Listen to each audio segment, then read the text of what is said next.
Boa tarde, mestre Silvio Bering, né, faixa vermelha e branca de Jiu-Jitsu, 56 anos, é um dos grandes nomes do Jiu-Jitsu no mundo. É uma honra para o canal MMA Debate conversar com você, mestre. Né, você que é filho de um dos grandes alunos do mestre Hélio Gracie, né, junto com João Alberto Barreto, Hélio Vigio, outro, que eram grandes nomes da época. Né, você é filho do grande mestre Flávio Bering. Conta um pouco pra gente, mestre, como que você começou seu envolvimento com jiu-jitsu, né? Qual a primeira lembrança que você tem de você treinando jiu-jitsu na sua vida? Eu sei que você começou aos 4 anos, mas qual é aquela primeira imagem que você tem do jiu-jitsu na sua vida? Uma honra pra gente, o pessoal aqui do canal MMA Debate, conversar com você, mestre. Muito obrigado pelo convite, MMA Combate aqui. Para mim é um prazer poder estar colaborando, respondendo, para poder as pessoas conhecerem um pouquinho mais da história do jiu-jitsu aí. Interessante é que aos 56 anos já seja considerado história, né? Na verdade, começou cedo e a família é tradicional. Meu pai começou em 1947, e eu comecei em 66. Na verdade, a apresentação, obrigado. Eu sou faixa vermelha e preta, 8º grau. Na verdade, eu não uso a vermelha e branca, até fui graduado vermelho e branca pelo mestre Álvaro Barreto.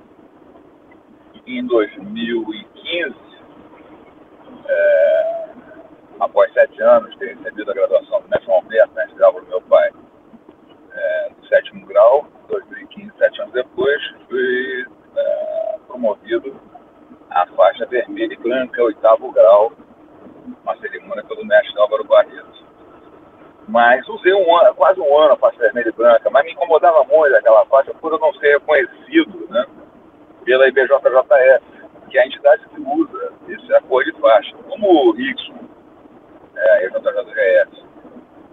Na verdade, tem a liberdade ali, na graduação não há esse problema. Não vinculou nada a IBJJF, o Rickson continua utilizando o 8º grau, a faixa vermelha e preta.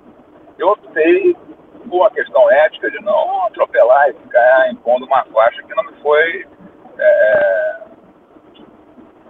passada exatamente pela federação que institui essa graduação dessa forma. E fiquei, então, pedi ao mestre Álvaro, né, para a gente poder tomar uma decisão. Ele me ajudou nisso aí e me graduou novamente, me botou a fazer vermelha e preta, ao invés da vermelha e branca, para poder tirar aquele problema de eu usar uma faixa que não... Né, na verdade, é você enfiando uma faixa pela goela da IBJJF, isso não vem ao caso, não é minha intenção. Na verdade, se usasse a faixa preta, para mim, usaria com honra, né? Não há esse problema. Vamos lá para responder a sua pergunta, totalmente, me desculpe alongar um pouquinho aqui, mas é a primeira lembrança do jiu-jitsu, exatamente minhas costas que eu tenho. Parece brincadeira, mas eu me lembro quando eu entrei pela academia a primeira vez, como me impressionou aquele ambiente, porque o mestre Alberto Barreto era uma pessoa... meu pai já era o meu herói, e o mestre Alberto Barreto era o herói do meu pai. Então, quando eu cheguei, fui conhecer o herói do meu pai, né? Só a figura dele, a forma que ele falava de jiu-jitsu, já me dava assim sabe, aquela impressão, caramba, como eu comecei já a admirar aquela pessoa do primeiro contato. E foi ele que botou o kimono e veio treinar comigo. Então, ele foi inesquecível aquele dia. Inesquecível de ver, lembrar os tatames na parede, que era para treinamento de defesa pessoal na parede, aqueles tatames de palha de arroz, mas eles eram forrados com uma lona colorida. Naquela época ele já fazia dessa forma, não era uma lona plástica, mas era mais, não lembro qual era aquele tecido, mas era cinza e uma cor mais escura, então intercalava os tatames, era bem interessante. Eu me lembro de tudo, aquela salinha, no 9º andar, no prédio de Deu, lá em Copacabana, na Academia Aja, na Academia João Alberto. Mestre, além da sua grande graduação em História dentro do Jiu-Jitsu, se eu não me engano, você treinou também e se graduou preta em Judô, né? Conta um pouco pra gente dessa época, onde era o seu treinamento. Você chegou a treinar com um grande mestre Jorge Medi? Conta um pouco pra gente da sua época no judô. Vamos lá, a história do judô é bem interessante, vale a pena, realmente é legal. Bom, começou pra gente da seguinte forma: a gente já ajudou dentro do jiu-jitsu, né, direitinho assim, fazemos os básicos ali, né, do judô. A escola Gracie de jiu-jitsu sempre teve uma parte em pé significativa, ninguém puxava para a guarda. Estrategicamente, puxava para a guarda quando você ia lutar com judoca e não queria arriscar, de repente levar uma queda e na pontuação ficar por baixo, né? Aí é só questão de estratégia de competição. Mas para luta, o negócio é derrubar e ficar por cima. E tanto meu pai tinha treinado judô com o Sensei Medi, mas ele teve uma parceria para montar o tatame em Nova Ipanema quando ele começou, para a gente aprender a realmente dar aula como estagiários. Ele não poderia ficar no dia a dia, ele trabalhava com outra coisa, e o parceiro dele também não poderia, o cara que investiu com ele naquele negócio. E o que aconteceu foi que precisavam de um faixa preta para estar no tatame com a gente, comigo, com o Marcelo. E o escolhido foi o Júlio César da Gama e Silva, Julinho Gama, figuraça, grande sensei Júlio Gama, que foi assim no início da nossa paixão pelo judô. A ideia no início era que fosse um complemento, uma alternativa para a gente poder tocar o trabalho, mas acabou se tornando realmente uma paixão. E engraçado que, por ser o faixa preta responsável, o Júlio Gama e o parceiro do meu pai no projeto, um outro faixa preta de judô que não era preta de jiu-jitsu, era preta de judô e karatê, nosso primeiro emblema foi Beren Judô e Jiu-Jitsu. Depois a gente começou, através do Júlio Gama, a treinar com um primo, né, que era o Elcio Gama. O primo era tio dele, acho que era tio dele. E o Sensei Elcio Gama nos recebeu muito bem, né? Na época a gente teve treinamento com o Ney Wilson, a galera da linha de frente, o Ruizinho, a pessoal que nos recebeu que nem família, e tivemos assim nossa iniciação nessa academia, no Leblon, Academia Sensei Elcio Gama. E aí a gente tocou o treino de judô cada vez mais sério, né? O Marcelo começou a ficar mais competitivo, eu também competi. O judô tinha mais competição que jiu-jitsu, era mais fácil a gente competir no judô. Começamos a competir um pouquinho mais aqui e ali, nos entusiasmamos, mais adiante um pouquinho meu pai viu que a gente estava chegando num nível de judô bem legal, acabou que ele nos levou para o Sensei Medi, achou que era um momento da gente de repente ter um upgrade ali, um pouco mais de exigência.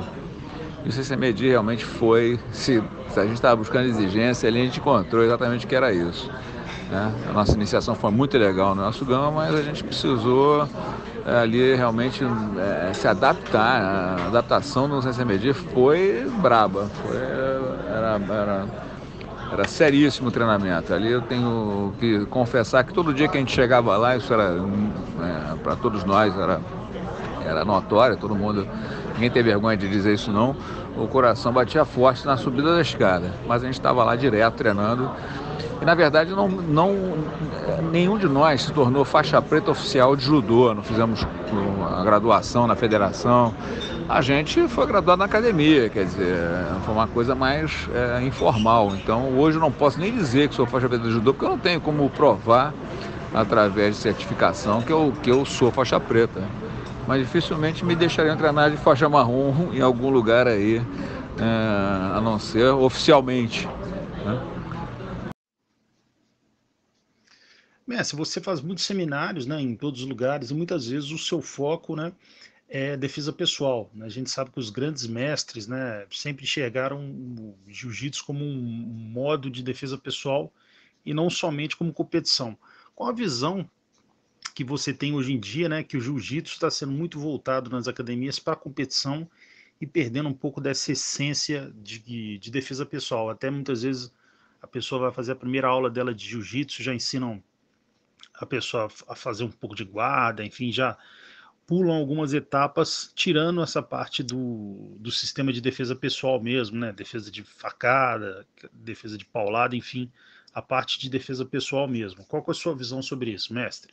Com relação ao ensino da defesa pessoal, o foco da defesa pessoal no seminário, cursos, na verdade é o seguinte: conceito que eu tenho de prática do jiu-jitsu, ou prática de arte marcial, é o princípio da prática, a busca da prática é pela defesa pessoal, pela condição de lógico, da autoestima, com certeza através do próprio esporte, do jiu-jitsu esportivo, se o cara só for lá fizer jiu-jitsu esportivo, ele também vai ter autoconfiança, naturalmente, porque vai ficar em melhor condição física, vai ter mais conhecimento técnico, vai ter uma forma de elaborar mais o combate corpo a corpo, né? A disputa ali constante, né? O rola é uma disputa bem séria, sempre verdadeira. Então a pessoa adquire essa confiança, querendo ou não, mesmo fazendo seu jiu-jitsu esportivo. Mas é uma confiança perigosa, porque tem que ser muito bom de jiu-jitsu esportivo para poder conseguir chegar ao domínio de alguém que tenha conhecimento, que seja muito mais preparado na distância, mesmo brigador de rua, com atitudes naturais inteligentes, já se torna um problema, né?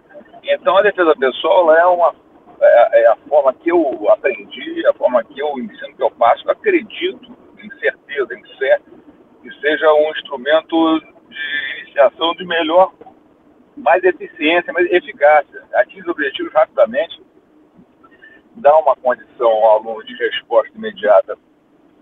São movimentos praticamente coreografados, porque o ataque X tem a defesa X, o ataque Y, a defesa Y. Você vai fazendo, e as variações daquele ataque. O cara mudou para cá, você faz assim. Então, dá um repertório básico bem interessante. E do jeito que eu coloquei o sistema progressivo de jiu-jitsu, o que eu fiz? Eu peguei as defesas que são mais simples, que não tem muita organização de raciocínio e movimento, e coloquei como as de iniciação. E as defesas mais complexas, onde engloba uma organização mais complexa, né, de resposta, eu coloquei um pouquinho mais à frente. Então, e a defesa pessoal é rápida, é um pacote pronto. Uma pessoa fica expert em defesa pessoal em 2 anos. Depois de 2 anos praticando a defesa pessoal seriamente, o cara já pode ser até instrutor, ele já pode até ajudar na aula de defesa pessoal, né? Vai ter uma noção bem mais profunda, vai ter um aprofundamento, vai se especializar naquilo ali. Aí a parte esportiva, ela vem naturalmente. Eu não acho nem errado o cara ensinar alguém guarda no primeiro dia, sensibilidade do professor, às vezes, dependendo da pessoa que ele está recebendo, a guarda vem até o caso, vem no papo, aconteceu comigo, e não tem problema ensinar guarda, mas ensinar guarda, por exemplo, para fazer guarda competitiva, para quem não entende nem o que aquilo significa, por que a gente faz guarda? Faz guarda para defender quando está por baixo, numa situação de desvantagem, para poder prender o adversário, mobilizar, ou raspar, ou finalizar, de acordo com as oportunidades que ele te dá, dentro da agressividade que ele está tendo, né? Qual a intenção dele, como é que ele faz, como é que ele executa essa intenção dele, como é que são as variações, o que vai acarretar aquele movimento. Então, se for na visão da defesa pessoal, concordo plenamente que a guarda seja feita, mesmo que seja no primeiro dia, não há problema algum. Não vejo problema algum nisso, não. E o que mais me preocupa hoje não é a falta de conhecimento da defesa pessoal. É um conhecimento conhecimento básico, e que o cara se intitula, de repente, instrutor de defesa pessoal e vai dar aula de defesa pessoal. Isso me preocupa mais. É o cara que não tem uma preparação, né, de instrutor mesmo, não foi formado para isso, e insiste lá em, de repente, passar aquela informação, causando, de repente, mais risco àquela pessoa que vai tentar usar aquela defesa, né, daquela forma, e não vai ter sucesso. Então é complicado, né? A defesa pessoal é um negócio... Na verdade, o pensamento da defesa pessoal, o termo já sempre foi esse. Na minha visão, do meu pai, a visão dele é que seja chamado de autodefesa. Eu tenho a visão da legítima defesa. Acredito que o nome certo para o que a gente faz, em termos de uso da força, né? Você como cidadão tem direito a se defender? Tem. Mas olha, onde é que está na Constituição esse direito? Na legítima defesa. Os presentes licitudes que a gente utiliza para a utilização da defesa pessoal como resposta física a um estímulo físico, né, uma reação a uma agressão, eu vou justificar perante a lei como legítima defesa. Então, isso deveria ser um nome adotado para essa prática. Mas não podemos deixar de falar do seu irmão, né, o grande Marcelo Bering, né, o maior aluno do mestre Rickson e talvez o mais emblemático lutador de jiu-jitsu dos anos 80. Conta um pouco pra gente, né? A gente conhece a lenda, o grande lutador que ele foi, o grande guerreiro. Mas conta um pouco pra gente, né, o lado pessoal, né? Muita gente da nova geração não conhece, né, não sabe a lenda que foi o Marcelo Bering. Conta um pouco pra gente, né, de algumas características. A gente sabe que ele era muito carismático, muito alegre. O pessoal fala que ele era muito generoso. Fala um pouco pra gente sobre a parte humana dele, também a parte de lutador, é claro, e a saudade que ele deixou na sua vida. Vamos lá, pô, com certeza. Falar sobre Marcelo, além de ser um prazer, mesmo que com muita saudade sempre, saudade eterna, Marcelo é a razão disso tudo. É óbvio que toda a história, né, do meu avô, levando meu pai para a Academia Gracie a 10 anos de idade, meu pai se tornando um grande conhecedor do jiu-jitsu, um homem de confiança da família Gracie, em se integrar à família da forma que ele se integrou. E aí veio, meu pai casou, lógico, queria ter um filho homem para botar na luta. Minhas duas irmãs mais velhas, a Mônica e a Flávia, foram assim... a minha irmã mais velha tem 3 anos a mais do que eu, e a Flávia é 11 meses mais velha. Para você ver a pressa meu pai estava de fazer um filho homem. E aí eu nasci em 62 e em 64 o Marcelo nasceu. Bom, a minha vida foi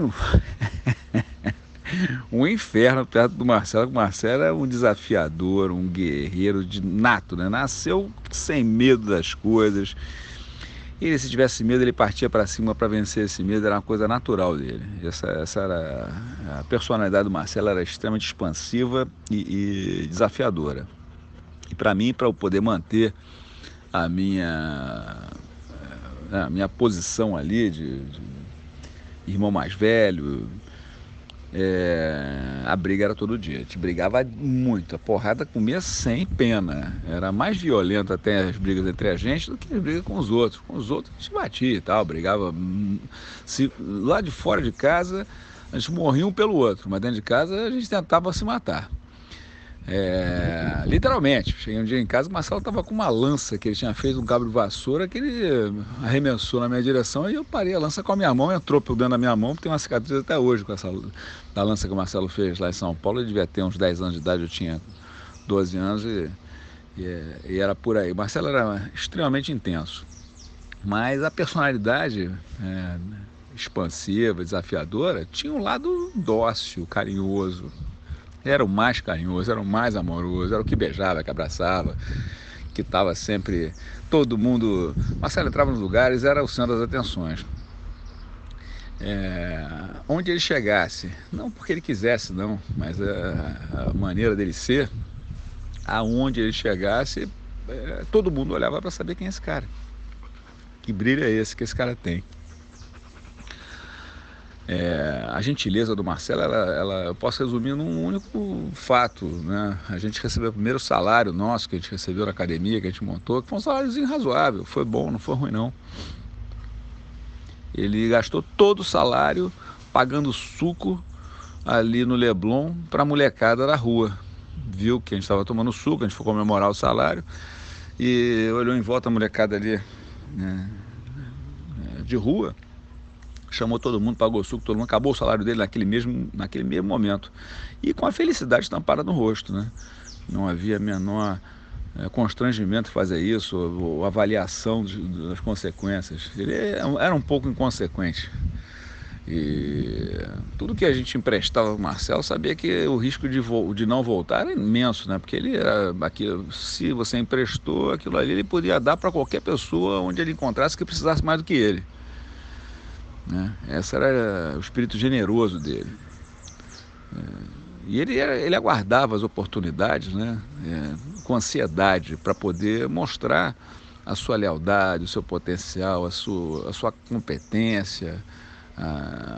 Era um soldado da melhor qualidade. Mesmo que indisciplinado quando muito jovem, quando a disciplina era um desafio, ele aceitava o desafio e era o mais disciplinado.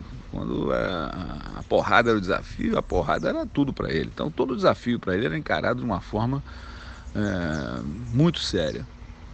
Então, uma vez a gente estava em São Paulo, né, ele estava namorando uma menina, e a menina começou a contar uma aventura dela. Ela tinha saltado de paraquedas e ao puxar o paraquedas principal, ele charutou e ela teve uma luxação de ombro, o ombro deslocou, coisa assim. E ela contando, lógico, se ela está contando, estava viva porque chegou ao solo bem, né? Mas a aventura era tão eletrizante, tão emocionante, que todo mundo na festa ficou ali olhando aquele negócio, e aí, pô, quando ela chegou, contou, cheguei ao solo, aí ele olhou assim e falou, caramba, agora eu vou ter que dizer que matei um leão, né? Tão competitivo que ele era até nessa hora. Mas é isso, Marcelo, não tem como resumir o Marcelo, né? Eu acho que se alguém conseguir resumir, eu quero aprender, porque o Marcelo era... E quando eu falo que era a razão disso tudo, é que se não fosse ele, talvez eu nunca fosse lutador. Mesmo meu pai sendo lutador, acho que o meu espírito, a minha personalidade é uma personalidade muito gentil, um garoto dócil, mas sempre encarei o desafio ali de frente, né? Nunca tive nem opção. E isso me fez um cara mais forte, me fez um cara capaz de enfrentar mais série de dificuldades, lógico. Incomparável, Marcelo é um cara incomparável, um cara espetacular. E para ele eu só tenho a agradecer, sempre, por ter tido um irmão que me fez, né, ser quem eu sou. E é isso, quer dizer, falar do Marcelo é sempre muita emoção. Por falar no Marcelo, né? Conta um pouco pra gente dos bastidores daquela famosa luta dele com o também saudoso grão-mestre Flávio Molina, né? Aquela luta que aconteceu em 84. Começou com aquele desentendimento que teve entre o Hollis e um aluno do professor Flávio Molina, que acabou 2 anos depois resultando naquele Vale Tudo, no Maracanãzinho. Conta um pouco pra gente daquele evento, dos bastidores, enfim. E é verdade que o Marcelo disse para você, dias depois, que a perna dele ainda estava doendo muito, né, devido aos chutes do Molina, que realmente eram muito fortes. Aquele evento, né, a gente sabe que foi um divisor de águas no Vale Tudo Nacional. Fale um pouco para a gente da preparação dele, se você ajudou ele na preparação, como é que foi o dia da luta, o pós-luta. Conta um pouco para a gente daquele lendário evento que aconteceu no Rio de Janeiro. Bom, na verdade, essa luta aí, esse evento do Marcelo com Molina foi espetacular, né? Mas, tirando essa história toda, que eu não vou entrar nesse mérito, como é que foi a confusão anterior, o que acontece é que naquela época estava todo mundo, quem gostava disso, eu não gostava muito não, sempre treinei muito com o Marcelo, sempre ajudei muito, né? Não só ajudei, como tinha que brigar com ele mesmo, de verdade, várias vezes. Acho que eu fiz com o Marcelo de Vale Tudo, nós dois, desde criança, mais de 100, né? Para valer, quebrar a cara do outro, quebrar braço, quebrar tudo. Mas para aquele momento especificamente, os caras que gostavam de Vale Tudo estavam esperando oportunidade para poder mostrar a cara. O Marcelo era um cara que queria que houvesse alguma oportunidade para ele mostrar a sua competência para defender o jiu-jitsu, a sua capacidade de representar o Rick, sua família Gracie no jiu-jitsu. E quando pintou essa do Molina, ele falou, pô, é minha, é essa que eu quero, deixa eu fazer. E todo mundo concordou que ele estava muito bem preparado, ele era um cara qualificado para enfrentar aquele momento ali, o cara que era o Molina, que era um especialista, um grande lutador, já na parte, dominava muito bem essa parte de trocação, estava à frente de todo mundo da sua geração. E o Marcelo era um expoente do jiu-jitsu, ainda era faixa marrom, ele só pegou a faixa preta depois desse evento, né? Mas foi o teste de fogo dele, né? Tá com o Molina. A preparação dele foi excelente. O Rickson, na hora que tinha que Isso se preparou junto com todo mundo, fez avaliações na academia, com todo mundo, vamos montar em todo mundo, vamos botar todo mundo na guarda todo mundo, na porrada, bota a luva, faz isso, faz aquilo, bloqueia, tenta botar para baixo. Todo mundo fez um pouquinho, todo mundo que estava ali fez, e alguns se destacaram pela raça, pela vontade, e mais importante, quem queria fazer, quem queria estar lá. Aí foi Pitangui, o Fred Bomba, o Marcelo, né? E tinham outros na fila ali, loucos para entrar, esperando a oportunidade. Mas o Marcelo, quando fez a luta, foi muito bem, dominou o Molina completamente com velocidade, com muita eficiência logo no início do combate. Mas antes de conseguir chegar junto, encurtar a distância para colar, ele levou, acho que 2 chutes do Molina, não foi mais que isso. Mas um chute só do Molina, não reclamou dos chutes, reclamou de um chute que entrou por dentro da perna dele e pegou atrás do joelho do Marcelo, mas pegou aquele meio de dedão, aquela pancada violenta, deu um tostão no Marcelo, que no dia lá ele ficou tudo bem, ele estava ótimo, no dia seguinte ele estava mancando. Então eu perguntei o que houve. Porra, aquele cara deu um chute por dentro aqui, meu irmão, ainda bem que só deu um. Mas tenho certeza que se fosse na hora do combate, podia dar mais alguns ainda que o Marcelo aturaria depois, talvez nem andasse, mas com certeza no combate ele, entendeu, ia buscar o máximo da resistência, até porque a adrenalina segura pra caramba a dor, né? Mas foi um combate espetacular. E os bastidores ali, que estava uma tensão violenta, e já começamos perdendo, né? Com o Renan Pitangui e o Eugênio Tadeu. Quando o Inácio entrou pegando um cara que não tinha uma representatividade na equipe adversária, no time adversário, estava ali também, caiu de paraquedas, era o Bruce Lúcio. Então, ficou ali para ver como é que ia ser logo em seguida a luta do Pinduca. E o Pinduca com o Marco Ruiz houve empate, uma luta violentíssima, né? E o Marcelo viu ali aquela tensão, cresceu muito a confiança do pessoal da luta livre. Mas o que deu aquele gás no Marcelo final para ele entrar motivado para a vitória, é que o pessoal começou a gritar: jiu-jitsu, jiu-jitsu, pô, foi aquela energia. O ginásio era todo do jiu-jitsu, a verdade é essa. Essa galera é muito mais unida, muito mais gente, muito mais. Então, mais estruturado, né? O pessoal era mais preparado ali, em termos de equipe, de unificação, o esporte já tinha mais representatividade, mais praticantes. Então, era aquilo ali.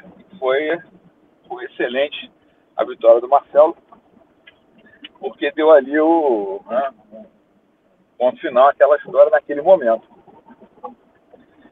Mas é isso. Marcelo foi o grande cara. Se não fosse por ele, eu não estaria aqui hoje dando essa entrevista.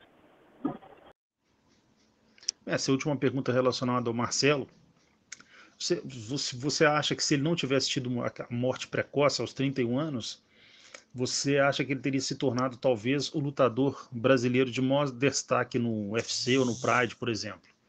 A gente sabe que ele era um lutador de imenso talento, imensa garra, e com 31 anos, né, ele teria disputado vários daqueles eventos ali em 95, 96, 97. Se você acha que ele fatalmente teria sido um dos grandes nomes da história do nosso Vale Tudo MMA? Com certeza, o Marcelo, a morte precoce, interrompeu uma carreira de tremendo sucesso. Na verdade, o Marcelo, antes de falecer, já alguns anos antes, tinha entrado num processo muito complicado, que tinha que ser revertido para que ele alcançasse sucesso. Da forma que ele estava levando a vida, dificilmente ele alcançaria qualquer tipo de sucesso, né? Teria que inverter a ordem das coisas ali. Mas ele estava com a passagem que o Rickson tinha mandado para ele em mãos, para poder ir para Los Angeles, e com certeza a gente tinha total esperança que isso aconteceria. Vimos acontecer outras vezes e não seria diferente com o Marcelo. Realmente foi uma perda imensa para o jiu-jitsu, mas deixou o seu legado, né? E hoje está aí o filho dele, o Kiwan, um trabalho maravilhoso lá ligado ao Roger, né? Pai, uma filha linda da Aurora, e já com o segundo filho a caminho, quer dizer, um orgulho para a família.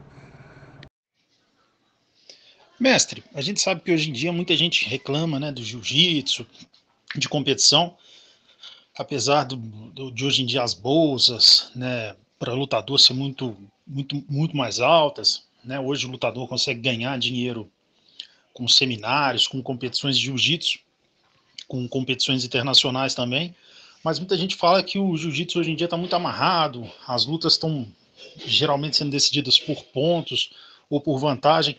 Qual que é a sua visão sobre isso? O que, é que você acha que deveria fazer para mudar um pouco esse cenário? Essa é uma utopia, né? Competição é competição. Você achar que vai chegar lá, vai finalizar todo mundo, é complicado. Tem que ter estratégia, tem que ter tática para vencer a luta, vence no detalhe. Você bota tempo de luta e bota uma regra determinada, um local específico, né, punições e pontuações positivas. Quer dizer, vai ficando complicado de você obrigar o cara a finalizar. Lógico que todos os adversários que um cara linha de frente pega, que ele tem condições de finalizar, se ele não finaliza, aí ele é um amarrador. Antigamente também o pessoal amarrava, como nossas lutas no início eram de 5 minutos, o pessoal amarrava em 5 minutos. Aí botaram 10 minutos para o pessoal não conseguir amarrar. Começaram a amarrar 10 minutos e pronto. Quer dizer, amarrador é amarrador. O cara que é estratégico sempre foi meio irritante, né? Irrita o romântico, o cara que gosta da finalização. Todos nós gostamos de ver a finalização pra caramba, mas na verdade o cara que chega lá e não tem condições de finalizar os outros, ele luta pra ganhar da maneira que ele pode. E já a competição permite isso, pronto, acabou. O cara vai lá, faz a sua estratégia, sua tática e vai na luta do jeito que ele consegue fazer a sua vitória. Preparei muitos atletas na minha vida que não tinham condições de ser campeões vencendo lutas por finalização, mas que ele tinha condições de fazer uma boa raspagem e levar a luta para essa raspagem. Não dava nem para ver se o outro atleta era melhor ou não. Porque se você encaixar o teu movimento forte na luta e conseguir ali estabelecer um ritmo de luta impondo aquela vantagem, você vai acabar levando a luta mesmo de alguém melhor que você, entende? Então é por aí, a gente tem que ter muita paciência, né? Acho que eu respondi parte dessa pergunta na última pergunta, mas a gente tem que ter muita paciência e olhar o esporte com bons olhos, né? Acredito que quando o jiu-jitsu tornasse um esporte olímpico, a tendência é que tudo que a gente tem expectativa, de sonhos e tal, a gente alcance, porque vai haver uma outra preparação, uma outra visão, né? A luta tem que estar mais movimentada para ser realmente um atrativo, né? Como diz o mestre Álvaro Barreto, esse é o nosso display, né? A nossa vitrine. Essa é lógico que é uma pergunta difícil, pois são tantos nomes, tantos campeonatos, enfim. Mas quais os lutadores de jiu-jitsu de competição que mais enchem os seus olhos na atualidade? Olha, é uma pergunta muito complicada, né? Vejo aí, os irmãos Mendes, na verdade, não estão mais competindo com a Cobrinha, esse pessoal mais leve aí, uma movimentação espetacular, né? Impressionante. E os pesados que vieram aí preparadíssimos, né? Com certeza.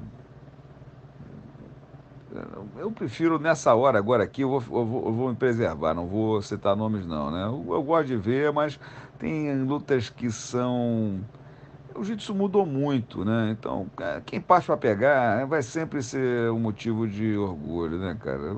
Agora, os caras que eu gosto muito ainda estão na ativa, já são master, até lutam no adulto, mas estão no master aí fazendo pressão nas duas categorias e dando show, né? Eu ainda sou meio anacrônico, ainda vou na galera da última geração, né, da penúltima geração, aliás, dessa galera toda que veio aí trazendo o esporte para o nível que está hoje. Mas realmente é bom. Tem gente que não gosta, acho que o jiu-jitsu não evoluiu. Acho que a regra ela prejudicou muito a estratégia de luta para ficar legal, entendeu? Para ficar mais competitivo, mais dinâmico, né? Agora tinha que tirar esse negócio de vantagem, esse negócio todo aí que atrapalha, né? Sabe? Mas os árbitros estão mais preparados, estão se reunindo mais, estão buscando soluções para que as coisas possam ser mais dinâmicas, para que o entretenimento seja mais legal. Então, estou vendo aí a movimentação esportiva num caminho muito bacana. Messi, você é o Messi do grande Marcelo Corleta e você também em 2003 graduou o grande Verdun, né, na faixa preta. Além de já ter treinado o Anderson Silva e outros grandes nomes do mundo da luta, enfim. Mas falando sobre o Verdun e sobre a evolução que ele teve durante esses anos, e várias você participou ali em loco, você ainda reputa o Verdun como o melhor jiu-jitsu do MMA atualmente? E, além dele, quais outros lutadores você coloca como tendo um jiu-jitsu no MMA que te impressionam? Olha, eu não acompanho MMA já tem algum tempo, só vejo a luta do Verdun mesmo, que é amigo, eu gosto, né?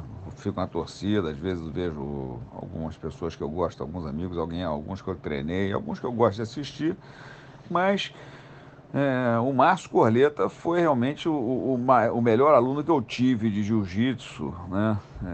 Se tornou um grande professor, mas foi o mais talentoso que caiu nas minhas mãos. Mas o Mário Reis também foi meu aluno, Munduruca, Rosângela Conceição. Tive chance de treinar pela XG em grandes nomes no MMA nacional, internacional, como você citou aí, o Anderson e outros talentos. Mas como alunos do Bering Jiu-Jitsu, né, assim, formados ali na base e tal, eu fico tranquilo em dizer que o Verdun, no peso dele, é o melhor representante do jiu-jitsu, sem dúvida. Existem outros grandes representantes de outros pesos, né? O Demian Maia sempre foi um grande lutador, né, de jiu-jitsu. Hoje caramba, não posso esquecer, o filho do Márcio Macarrão, garoto maravilhoso. Cara, o nome dele tá passeando aqui na minha cabeça. O Neyman. Neyman é um espetáculo, esse moleque. Pô, você vê, né? Na atualidade, né? A gente vai falando na atualidade, mas outro dia o Renzo foi lá e deu um show de jiu-jitsu. Perfeito jiu-jitsu. Jiu-jitsu que, pô, que não. Sem um. Você é difícil você ver um lutador lutar sem erro algum. E aquele dia o Renzo foi perfeito, foi lá e fez o trabalho de dever de casa perfeitamente, né? Mas é isso, tem muita gente boa ali, e nem sempre são os caras que tiveram algum destaque no jiu-jitsu. Agora, os caras que foram campeões mundiais de jiu-jitsu, né? E que foram para o MMA e conseguiram continuar fazendo resultados maravilhosos, esses sim são os que a gente pode citar aqui.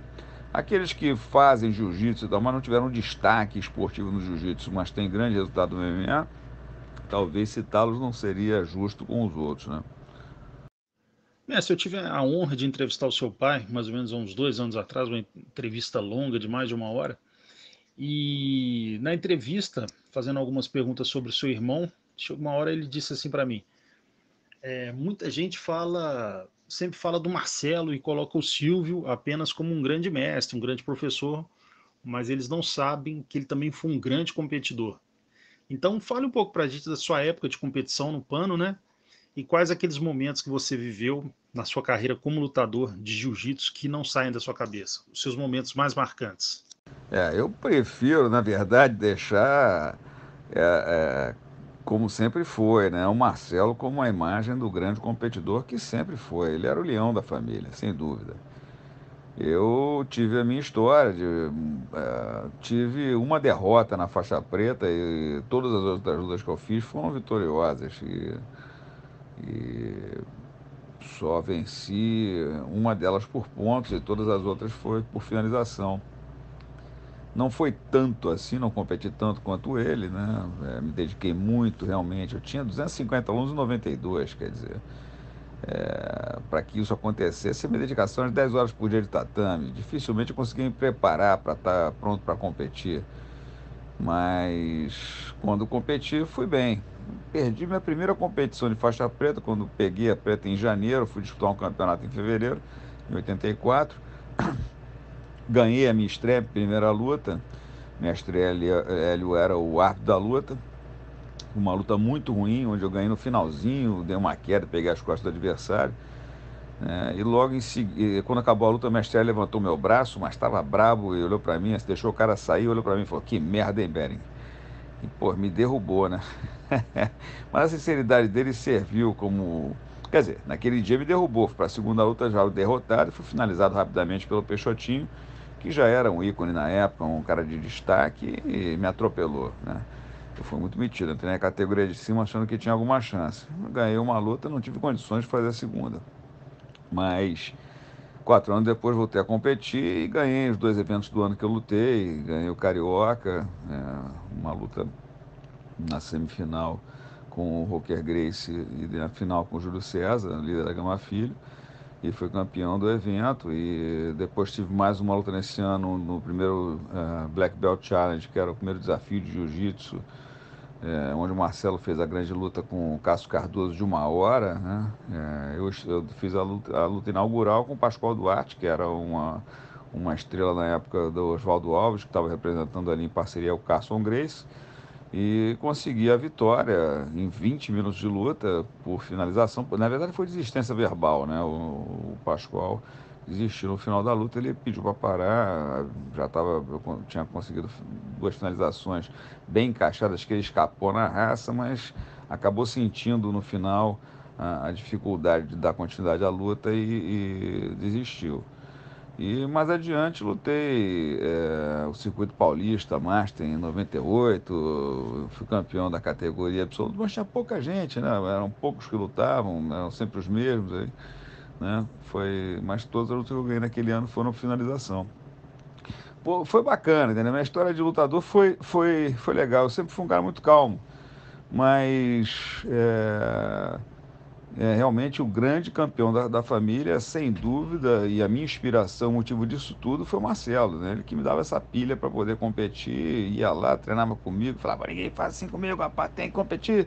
Quer dizer, era o cara que me cobrava, que me puxava para que eu fizesse isso dessa forma, né? E quando eu ouvi aquelas palavras do meu pai, fiquei muito, sabe, lisonjeado. É legal ver o reconhecimento do pai, né?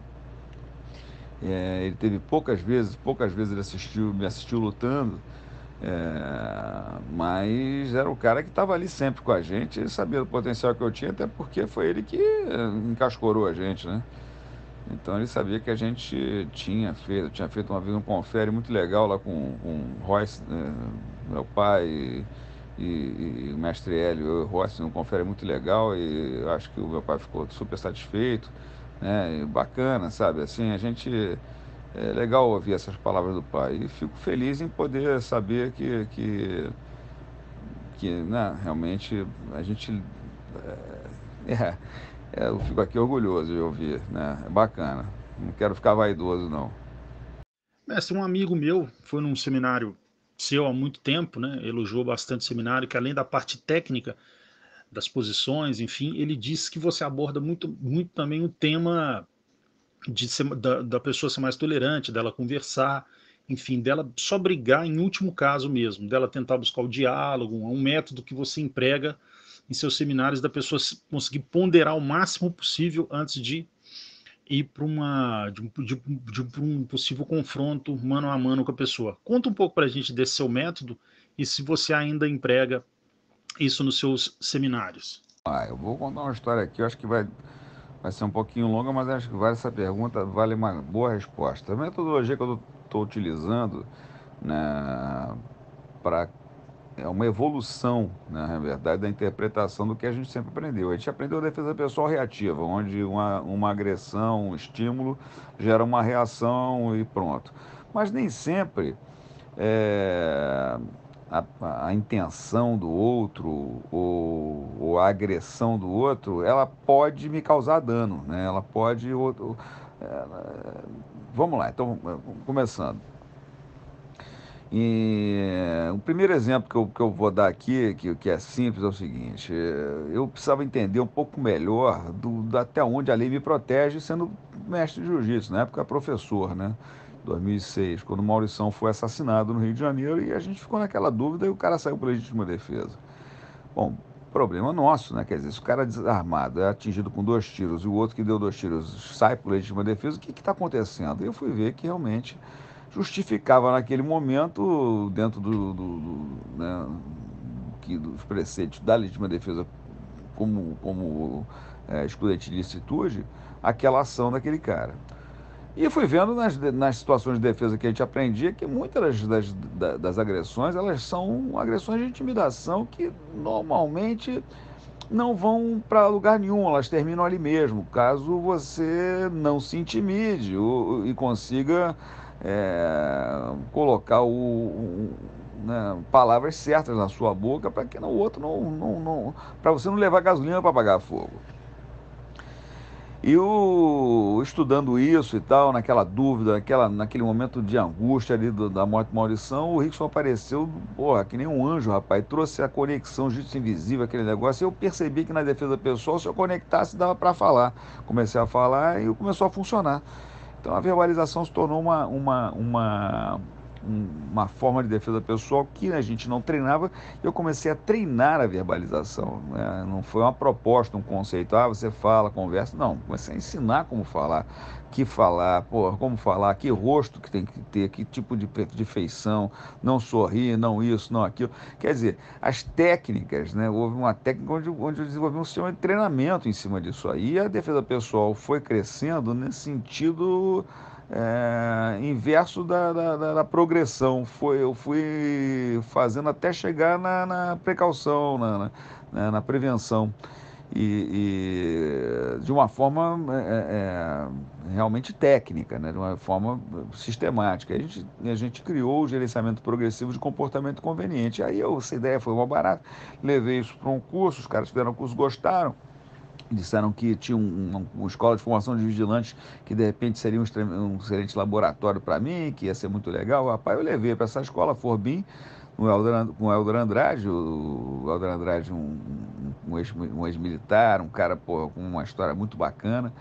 E uma escola espetacular de formação de vigilante. E ali foi onde eu encontrei, né, a parceria. Mas a história foi legal, porque para convencer o Helder, eu tive que usar exatamente uma técnica de verbalização com conexão, e onde eu pedia para ele colocar a mão no meu ombro inconvenientemente, com a intenção de me intimidar, e eu tentava convencê-lo verbalmente, usando recursos de verbalização progressiva, né? Primeiro, sempre com muita gentileza, mas primeiro pedindo, depois explicando que não seria uma boa ideia dar continuidade daquilo ali. Na terceira, eu já perguntando se a intenção dele era progredir, se ele queria brigar comigo ou não, e as consequências que aquilo ali poderia trazer, consequências legais, né, enfrentando as consequências da lei, e também as consequências de brigar comigo, que estou preparado para isso, estava preparado para isso. E naquele momento o Helder se convenceu, a gente iniciou um processo bem bacana de tentar entender onde a gente queria chegar. E durante 6 meses treinamos todos os seus instrutores na Forbim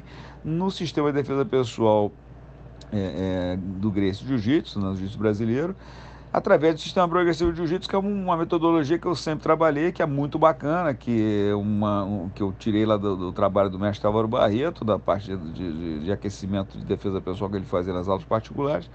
E depois de 6 meses foi bacana, porque a gente entendeu a proposta num momento bem singular, né? Na avaliação tinha um instrutor que eu queria reprovar, e ele faltou no dia. Da única defesa que eu fiz de arma foi a defesa de paulada. Esse cara faltou a defesa de paulada.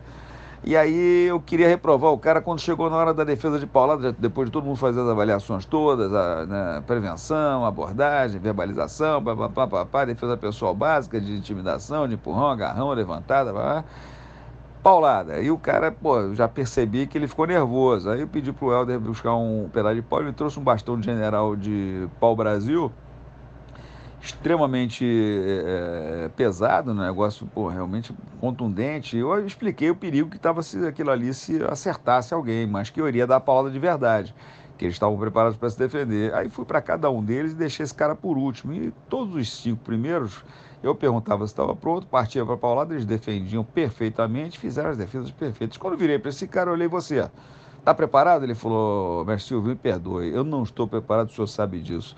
O senhor vai acabar com a minha vida e com a sua vida. Por favor, mestre, bota isso no chão. E me desarmou. E aí, naquele momento, ele me ensinou o que a gente queria. Ele me desarmou porque eu estava emocionalmente envolvido na intenção de diminuí-lo, de reprová-lo, talvez humilhá-lo. Então, a minha emoção era o meu problema. Se eu tivesse frio ali, a fim de dar uma palavra, eu daria do mesmo jeito. Mas ali a gente percebeu que, na maioria das situações onde a emoção está envolvida, a gente tem condições de negociar e conduzir para uma outra solução. E o projeto cresceu, isso foi 2008, estamos aí com 10 anos e com sucesso absoluto. Desculpe o livro, né? Livro de Gerenciamento Progressivo de Comportamento Conveniente, GPCI, da editora Ciência Moderna, autores Eldar Andrade e Silvio Bering. Quer dizer, dá para vocês procurarem aí e tenho certeza que vão gostar. Já está na segunda edição, indo para o segundo livro. Messi, você foi responsável durante 10 anos, né, pelo jiu-jitsu da X-Gym, né, treinou nomes ali como Anderson, Grande Jacaré, dentre vários outros nomes de sucesso dentro do MMA. E hoje em dia a gente vê que o atual momento do MMA nacional não é nem de longe o que era há 5, 10 anos atrás. A que você reputa, né, essa situação do MMA nacional no momento está perdendo grande espaço para os Estados Unidos, para a Rússia, por exemplo, e o que você acha que falta para a gente voltar a ser a grande referência do mundo da luta como a gente foi no passado? Olha, para voltar a ser referência do mundo da luta como foi no passado, a gente vai sempre ser uma referência. O Brasil foi quem exportou aí a grande quantidade de talentos para o mundo inteiro. Mas isso aconteceu. Os grandes talentos foram embora em busca de uma vida melhor, oportunidade melhor, né? Não só uma qualidade de treino, mas de alimentação, mais barata, com mais qualidade em outros lugares do mundo. E o Brasil foi se tornando um país difícil de viver, um país onde é muito complicado você viver num país socialista num caminho de se tornar um país comunista, um preço absurdo de tudo, né? Tudo é difícil, a violência incrível. Pô, então, pessoal, nós exportamos o nosso melhor, como é que a gente vai querer produzir grandes né, talentos assim como a gente fazia anteriormente? Se tivesse todo mundo, toda aquela galera que foi embora tivesse aí, a gente estava sentando, mandando um monte, toda hora, cada vez mais brasileiros. Mas os nossos brasileiros melhores, eu tenho um time imenso no Canadá, nos Estados Unidos, tem em Dubai, tem na Namíbia, tem em Bali, quer dizer, a gente tem um monte de gente boa pelo mundo inteiro aí que agora vai aparecendo, né, e se destacando, são nossos alunos, né, então não é mais nenhuma exclusividade do brasileiro ter aula com os grandes nomes brasileiros. Todos os gringos têm aula com a gente também. Então, pô, esse negócio de resgatar os brasileiros que treinem, cara, que se virem, né? Para poder continuar no cenário mundial com condições de bater de frente com os gringos. Essa, apesar da sua graduação, né, ser oriunda do grande mestre Álvaro Barreto, a gente não pode deixar de falar, né, do grande mestre Flávio Bering, né, que é um gentleman de kimono, né, 80 anos de vida, 70 anos de jiu-jitsu. Ano passado, em novembro, na época do aniversário dele, quando ele completou 80 anos, ele teve um gesto que foi muito elogiado pela humildade, né, que ele amarrou a faixa branca na cintura. Conta um pouco pra gente, né, da sua relação com o grande mestre Flávio Bering, seu pai, enfim, conta um pouco dele e o que ele representa na sua vida. Obrigado pela oportunidade. Não, representa na vida. Pai é pai, né, cara? Ele fez a gente ser o que a gente foi. Ele potencializou tudo. Ele foi. Meu pai era um casca-grossa, um homem que não tinha papa na língua, porrada era porrada. E é bom de porrada pra cacete, quer dizer, preparadíssimo, defesa pessoal afiadíssima, linha de frente. Não é à toa que ele fez as fotos do Mestre Alegria, ele escolheu o Flávio Bering para ser o cara nas fotos dele, o cara de faixa branca, um garoto de 17 anos. Não é à toa, porque ele era o cara assim que, né, com um porte físico avantajado e muito bem apessoado e com uma habilidade incrível e técnica também.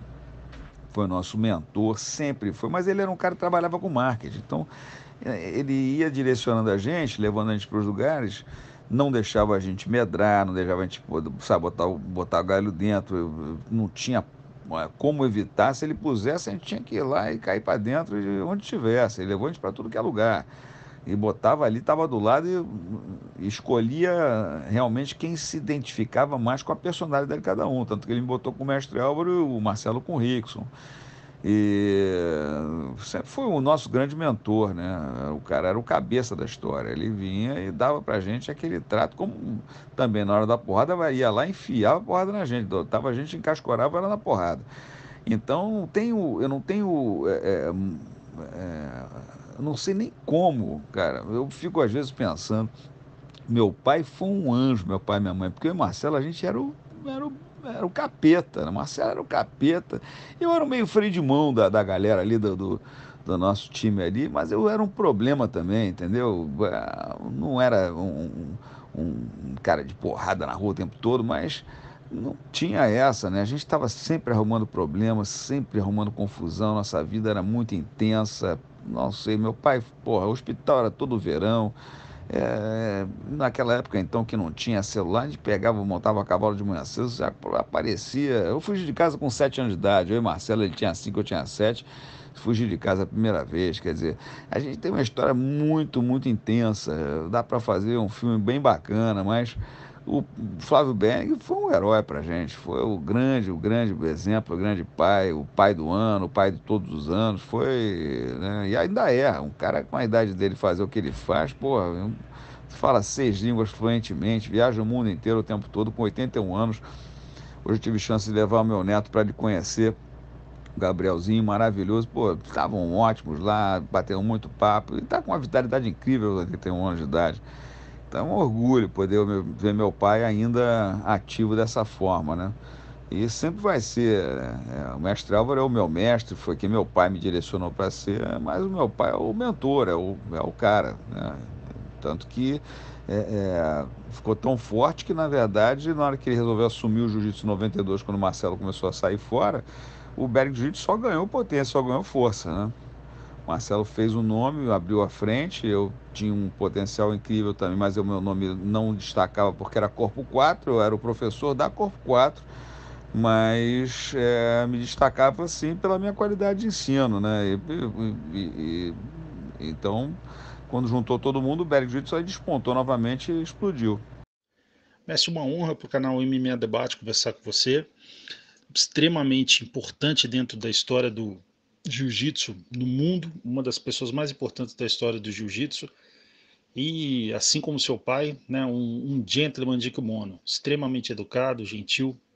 Gostaria que você deixasse um recado final, né, para os fãs do canal MMA Debate de Belo Horizonte e do Brasil inteiro.